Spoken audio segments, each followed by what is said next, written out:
Okay, it started a while ago when I was interning at a PT clinic on campus, and the PTA, or I guess secretary, or person in charge of the interns on Pandora, or actually not, it wasn't Pandora, it was okay on something. He would always play reggae music. Of course, it was a lot of Bob Marley and the classics like Buffalo Soldier and Three Little Birds and Bob Marley's sons and Damian Marley, Stephen Marley, some other Marley and me, I don't know. And there was also UB40, some kind of, I guess, the reggae band? I'm not sure. That's how it started. At first I was like, oh, I'm not used to this. I just listen to hip hop, and I wasn't even into EDM at that point yet. Hip hop, pop, what's rock, Linkin Park, whatever's on the radio. But I was like, this is pretty interesting, and it's a classic. And if you really listen to the lyrics, like, you can get something out of it. Like, get up, stand up for your rights. Yeah, so I just picked up a few songs. And years later, I find a couple EDM remixes of the Bob Marley songs, but that's for a different story. Yeah, there's a lot of good songs like Redemption Song, or No Woman, No Cry. You know what I'm saying? But it only picked up again as of pretty recent. I went down to Monterey. We were driving to go hiking with my cousin. Then he started playing reggae in his car.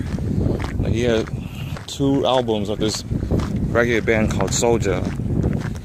And I was like, I like the vibe of this. And he says, oh yeah, the songs are pretty meaningful and relatable. They talk about all different aspects, many different aspects of life and even relationships.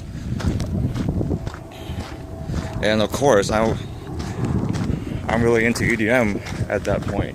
And I still am, of course. I was still continue to listen to EDM and make mixes. I was like, wow, this is like an untapped genre that I haven't really explored before.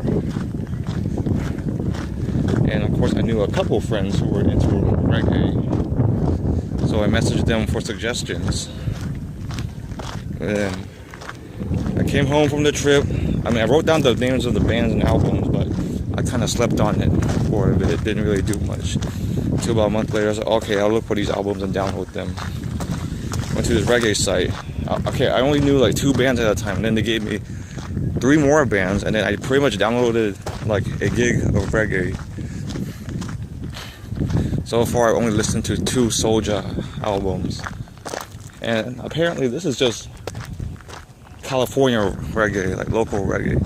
But it's not like Sean Paul, super Jamaican, heavily accented reggae that I can't really listen to or understand. You know, it's still like very understandable, very relatable reggae. And each song, it pretty much it goes with each other. Like it transitions very seamlessly. Like you have to listen to the reggae album, then rather as a random song on shuffle on your playlist. Okay, I don't know if I'm supposed to go out to this trail, but let's find out. Yeah, it has like that chill vibe with the drums and the guitar and that wailing voice. Oh my god, if there's like some kind of weird animal that pops out, I'm screwed. Oh my god, I hope it's not illegal to be out here. Okay, we'll find out soon. But yeah, I can just listen song to song, and I don't really skip songs. And some songs are pretty long, 5-6 minutes. But I don't mind because they repeat a good message. It's very applicable. I keep repeating that. Yeah, and it addresses relationships, which is relatable too, because many of us have been in relationships. Yeah, at this point, I'm 25. Yeah, I've been in relationships. Deal with it. Conservative, traditional people.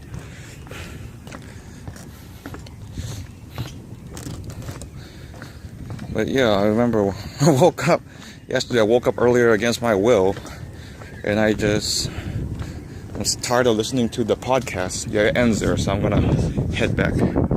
I was tired of listening to my sports podcast of people arguing and debating and providing commentary, and alright, I'll listen to the reggae at like 5:30 in the morning.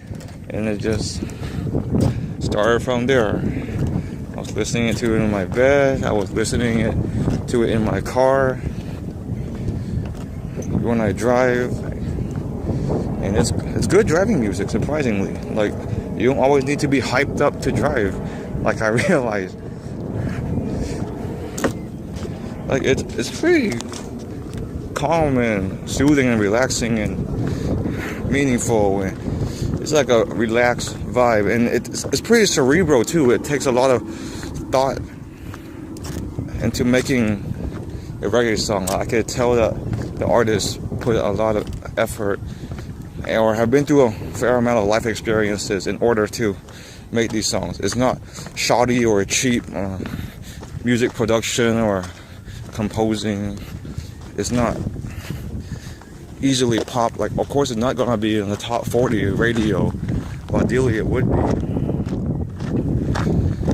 Well, maybe the closest example, and it was nowhere near as meaningful, is that song "Rude" by Magic. Like, why'd you gotta be so rude? And one can say that's reggae influence, but of course, they are nowhere near the level of these like bands. Like, I just found like Soulja and 5 more other bands through the something, and of course Bob Marley. But I'm just glad that I found an alternative genre of music to listen to, aside from the 128 BPM EDM, sometimes cranked up to the 150 BPM hardstyle, like it's like super fast. So I guess whenever I need to maybe relax, ease in a little bit, calm down, need something reminding or meaningful, I'll listen to reggae. A quick add-on to my reggae video. I only really mentioned the Marleys, particularly Bob and Soulja.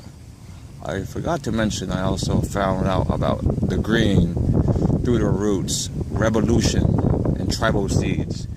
Okay, so that's 5 solid bands with albums to check out. And I also give a shout out to my friend. Okay, maybe it's not really a shout out because I try to refrain from naming names too much. But yeah, like among my classmates, he was more musically inclined. He's open-minded to lots of hip-hop, for sure. I mean, I saw how he got down at the parties. And he's open-minded to some EDM too. He went to some festivals, saw like Porter Robinson. But of course, maybe one of his fortes is reggae.